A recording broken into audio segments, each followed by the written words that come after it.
Hi everyone.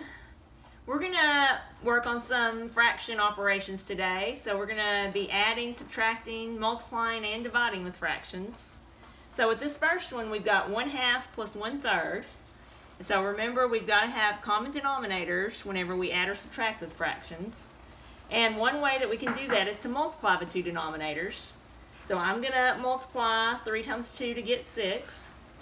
And remember, whatever I do to the denominator, I have to do the same thing to the numerator to keep it equivalent.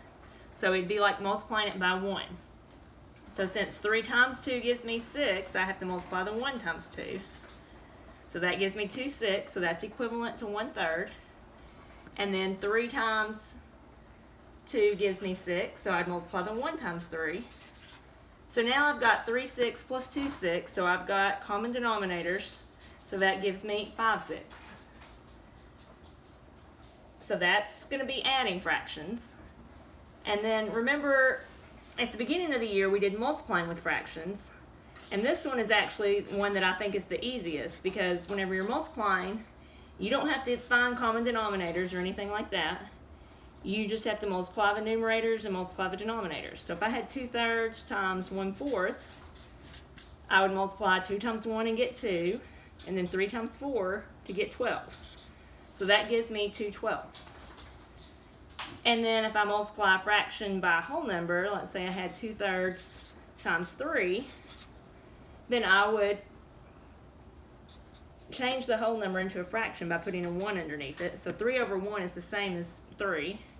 And I just do the same thing. I multiply the numerators. 2 times 3 is 6. Multiply the denominators. 3 times 1 would give me 3.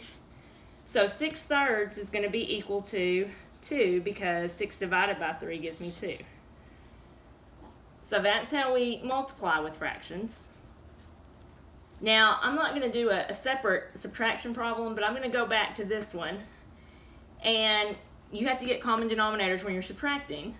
So the only difference would be, here I've already got my common denominator, so 3 6 minus 2 6.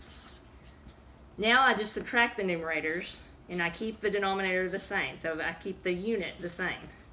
So if I had 3 6 and I take away 2 6, I would have 1 6. So adding and subtracting, work the same way. We get common denominators. We just have to multiply the numerators and multiply the denominators whenever we're multiplying with fractions. So with dividing fractions, if I had, hi Luna, I don't know if you can see Luna, but she's always excited to learn some new math. And, she'll be the mystery word today. So Luna is the mystery word. I know she's been the mystery word before, but she gets pretty excited about being the mystery word. I know Lucy is actually close by too, and she's always listening as well. So they're pretty smart.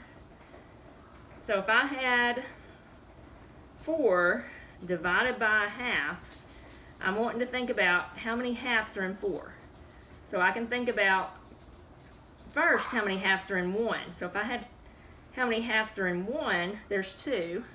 So what I can do is multiply 2 times 4, so that's going to give me 8. So 4 divided by 2, or 4 divided by 1/2 is going to be 8. Now, if I did the opposite and had a 1/2 divided by 4, now I only have a 1/2, and I'm dividing it into 4 parts. So that's going to give me 1/8. So it's going to be even smaller than what I start out with.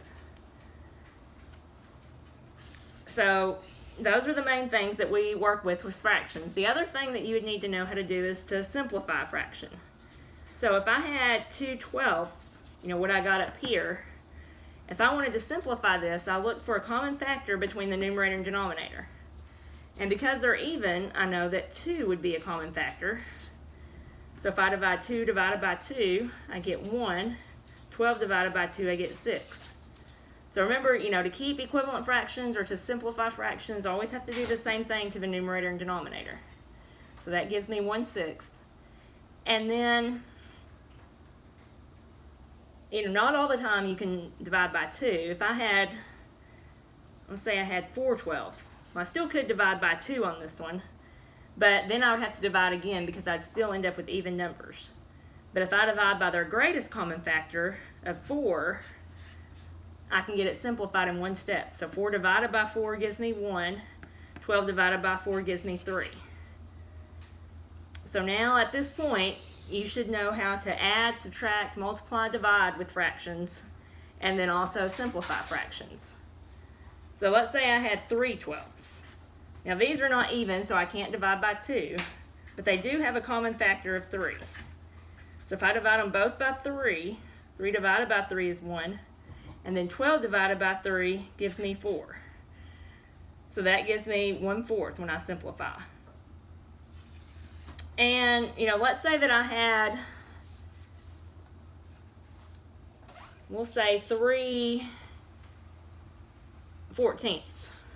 Well, 3/14, there's not any common factors between 3 and 14, so it's going to already be in simplest form. So keep these things in mind, and if you have any questions, let me know.